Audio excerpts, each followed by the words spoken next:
Hey everyone, welcome back. My name is OP, and in this video, I'm going to be going over my experience tracking this car. It's been at the track for over 30 track days, and I just wanted to share my experience, help anyone else out who might be thinking of jumping to this platform, or anyone who's starting their journey and wants to know what to look forward to in future. So I've had this car right now for a little over 3 years, and it's been pretty amazing. It wasn't too expensive for the performance that you get. And this has been my only track car the entire time I've ever been tracking. So when I say, I've had this car for 3 years, it basically means I've been tracking for under 3 years. I wouldn't say this is the best track car to start with. However, I wouldn't discourage anyone from starting to track with this car at the same time, just because it can be done. I have done it. I would say it can teach you bad habits, but that's not what this video is about. So in this video, I'm going to talk about the modification I did to this car and maybe what to do at different stages of your tracking journey, the reliability, the running costs, and I'm going to talk about the street manners and how you can maybe optimize to drive around the street and on the track as well. This car is 100% street driven. I don't tow it to the track, and that's because I don't have space to tow it to the track. So yeah, let's jump into reliability. So the first thoughts on reliability that I have, it's surprisingly good. It hasn't been perfect, but this car was brand new when I picked it up. And so far, I can't say I've had a lot of problems with it. It's seen, as I said, over 30 track days. I'm not babying it. Every track day, I always go hard, even though I don't mean to. Sometimes it just happens. Compared to a lot of cars in its class, I define class as, price. So like GT350 or Caymans, and even a lot of them above its price class, like the entry-level 911 and stuff. I would say this car, more than most, is actually built for the track. Now, no car is actually built for the track because 99% of cars that get sold as track cars still end up in the street anyway. And it does show this is being the most track-friendly sports car I've ever had. And to give you an example, on this car, you can get between 0 and -3 degrees of camber on both the front and the rear. You can increase or lower the height of the car, front and rear. If you want your car to, you want to take the car as is to the track, I think this is a very good compromise for that. Another example is if you do have the options, this car has a performance data recorder, which is essentially going to record IAT and lap times, and it has a video of your lap. So it's basically like your own Garmin Solos inbuilt for you. So this car can also be configured to come stock with the ELSD. You can also option in the magnetic ride control, which are general upgrades for the track. And finally, the car has very, very good cooling from factory. I have never run into overheating issues on this car, ever. I've been tracking in like 100 degrees weather. And I remember I tried to take a picture with my phone, and my phone was like, yo, it's too hot. I'm gonna shut down right now. So in that kind of weather, this car kept turning laps. I think it truly is a car you can take to the track. And to prove this, Chevy has this program called the Ron Fellows Drivers School, where if you buy one of these cars, you get a discounted price to go to the school. And when you get there, you see that they basically use stock C8 Corvettes. All the changes is brake fluid. Now, onto stuff that has actually happened to me personally on this car. I've had a couple of failures. The most recent has been the rear main seal. I noticed a couple of weeks ago, I came off the track and I saw oil on the ground. And I was like, what the hell? Whose car is this? Leaving oil everywhere. And it was my car. And I cut the track day short, of course, but I took it to the dealer and they diagnosed it, they figured it out, they said it's the oil cooler adapter. I haven't tracked it since. I just picked up the car today, so I'm gonna see if that fixes everything, but it's an interesting thing to fail. I don't think I've ever seen anyone else say this has failed. The transmission on these cars are made of cast aluminum, and when you make something of cast aluminum, you can always have tiny little holes in whatever you cast. I think those bubbles can lead to transmission fluid seeping out of it. So I did notice that after I did a track fill for the DCT, and I checked the oil later on, it was less oil, and on the outside casing of the transmission,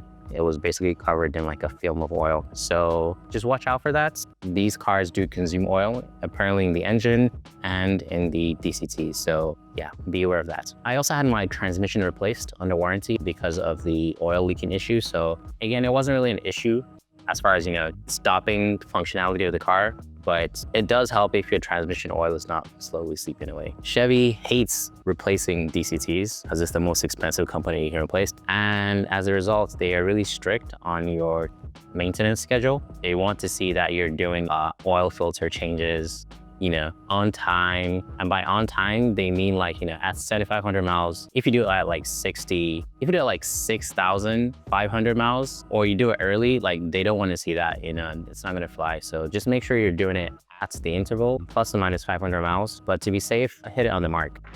So the last thing on reliability is I stripped a wheel stud. Some might say I cross-threaded it. I don't believe the naysayers, but it does look pretty bad. And these wheel nuts are a consumable item. I think over time, it just wore out, and it was very easy to cross-thread. So just be very careful of that. I am always extra careful, but it seems like this will got me too. So I just replaced mine with aftermarket MSI studs. And I think the reason why this probably happened to me is because I change my wheels a lot. I have like 4 sets of wheels, and every track day, I don't always want to go on the same exact tire. I have different tires for different reasons, and so I usually change wheels a lot. So before we get into the next section of notifications, I'm just going to close out the reliability section with the DCT is probably the most fickle part of the car. It's been very, very reliable for me, but from what I've seen in the forums, the DCT is what tends to go. I think it's kind of funny how with this car, for example, even with like leaking oil and stuff like that, the DCT has worked perfectly fine for me. So I think maybe if you drive it hard, it's not an issue, because I don't really see anyone actually blowing DCTs on track. But yeah, moving on to the next section on mods. I'm not going to talk about what mods I've done specifically, because there's a separate video on that coming up soon. Like and subscribe. But I will be talking about the path I took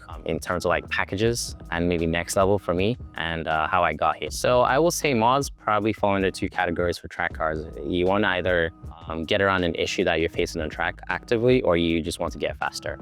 And let's talk about issues that you might face on track with this car. The first is going to be brakes. I maybe had a hard time believing that this is going to be an issue. The car does come with really big brakes to start with, and I was like, how? This car brakes fine. But braking is not about like, single braking performance. Is generally on track more about extended long durations and how well your brakes can hold out to the heat. The complicating factor in this car is you're not really exposed to how the computer kind of does this thing. You might experience brake fade, ice mode. You're not really sure when ABS is triggering, and that's because it's brake by wire. And so it's not always the most confidence inspiring, especially later in the session on stock brakes. And then the other issue with brakes that you will face is your brake pads will wear out very quickly.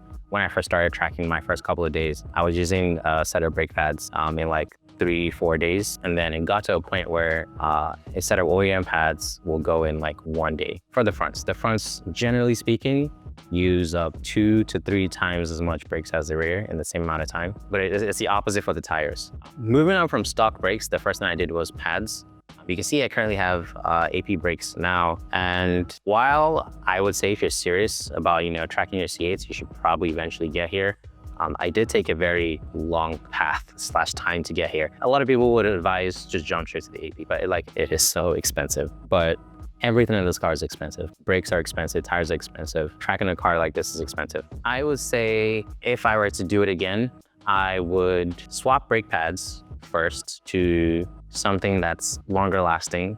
Any marketed endurance pad is going to do. If you want a specific option, I think the DS 3.12 by Ferdo will be fine. It's very aggressive. It's also an endurance pad. And then keep using that until you can save up for a better braking system. I would say it's probably not necessary to replace both the front and the rear brake systems, just the front first at least. The issues I kept running into are not necessarily brake fade, but every now and then I would, get at the end of the straight, press the brakes, and it wouldn't brake as hard as I expected to.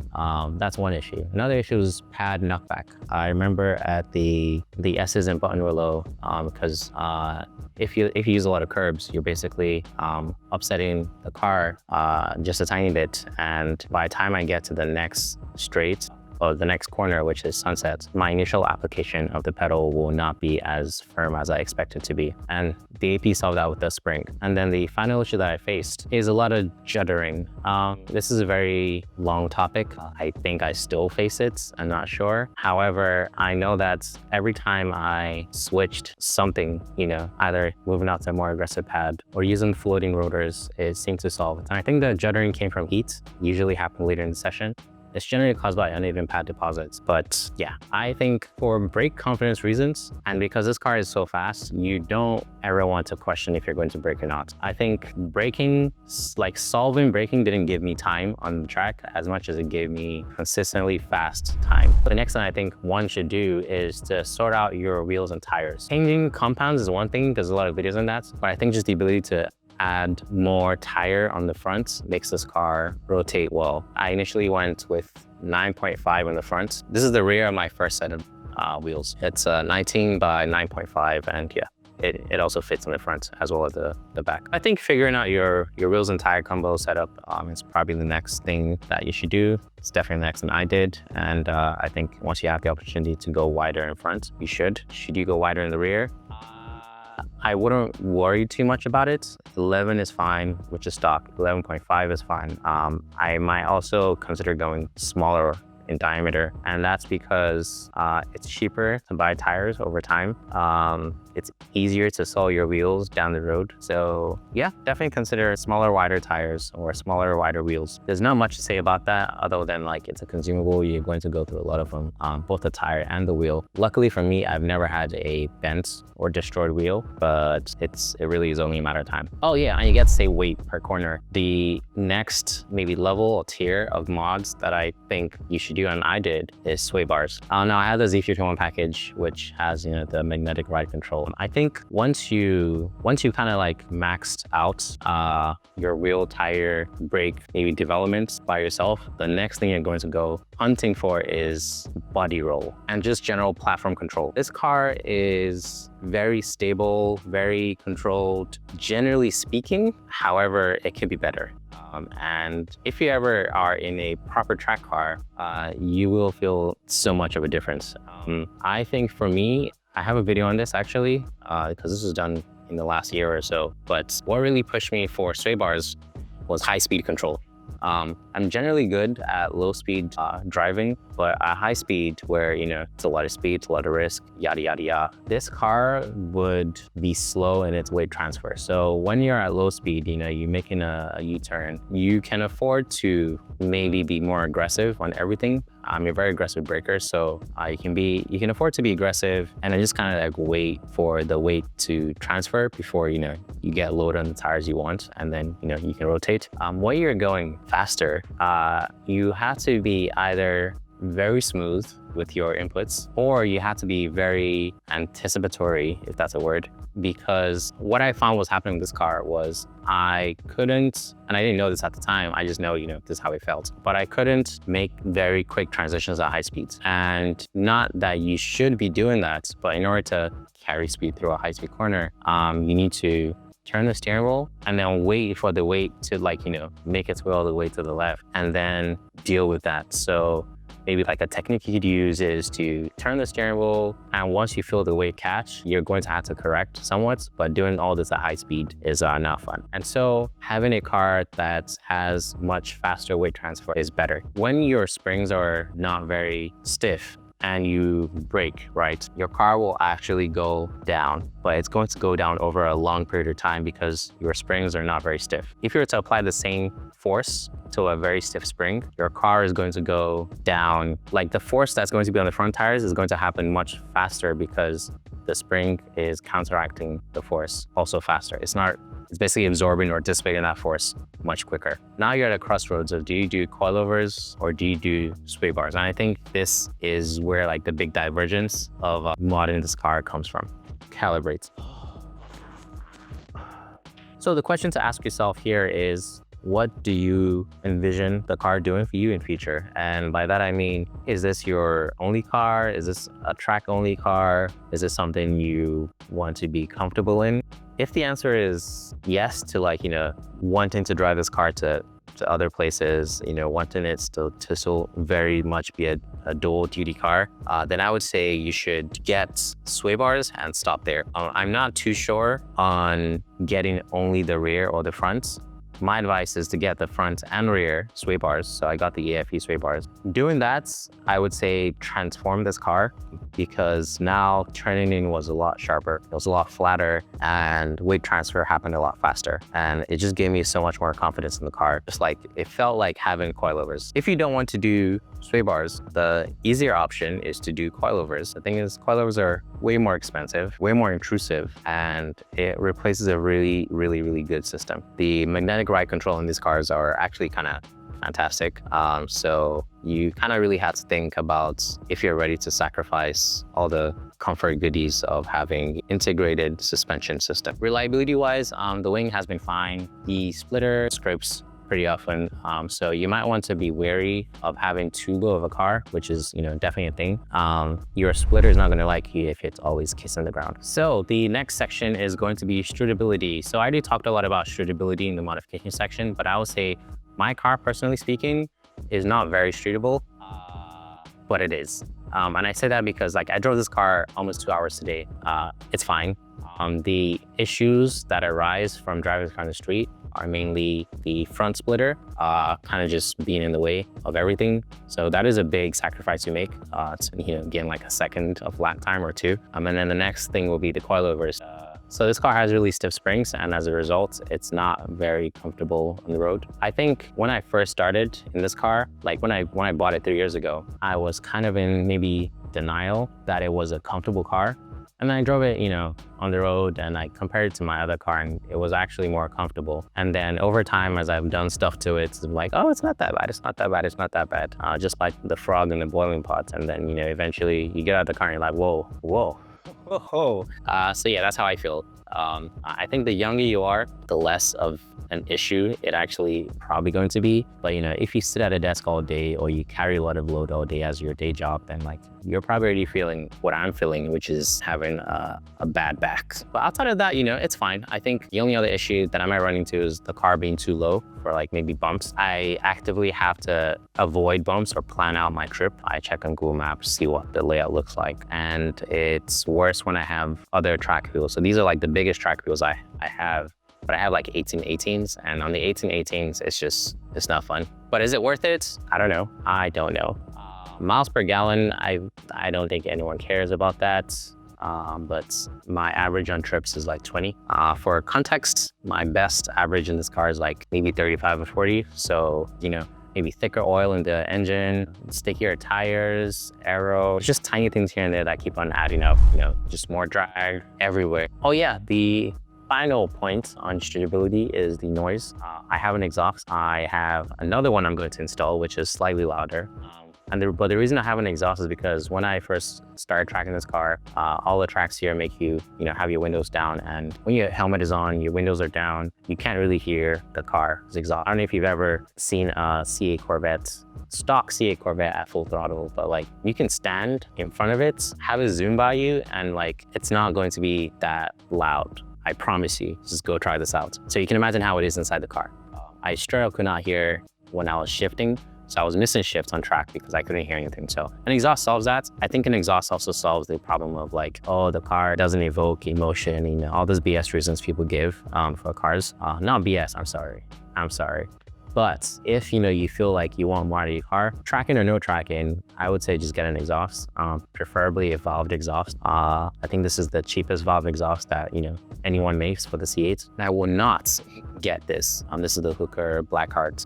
And I'm not saying it's a bad exhaust, but it's not a good exhaust. And that's just because my flaps keep dying, but I can't exactly warranty it because I tried. And then on strutability, one more thing is attention.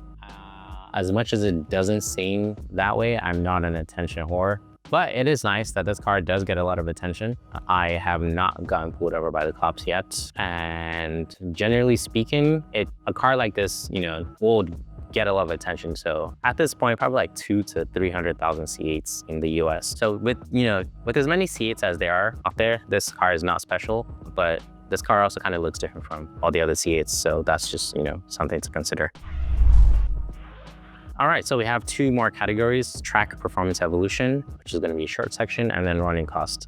Track performance evolution of this car is not easy to track for me because I and the car have been kind of like increasing at the same pace. I think once I generally hit the limits of maybe what the car is or getting close to it, I'm like, let's do something else to make it faster. So as I explained, brakes, tires, sway bars, coilovers, aero, all these things by themselves are going to add time. But even if you get like a stock C8 and you throw all these mods at it, you're not gonna get more than like 5-6 seconds of lap time on like a 2-minute track. Just for like concrete examples, my first track day with this car ever at Thunder Hill was a 210, and my last track day was a 153. Let's just say 18 seconds. It's not 18 seconds from mods, right? It's a lot of seconds from like me, maybe getting more comfortable with the car, being a faster driver myself, and that's what this channel is all about. It's just like the journey. So finally, let's talk about cost. Costs. Well, this car is not a cheap car to start with.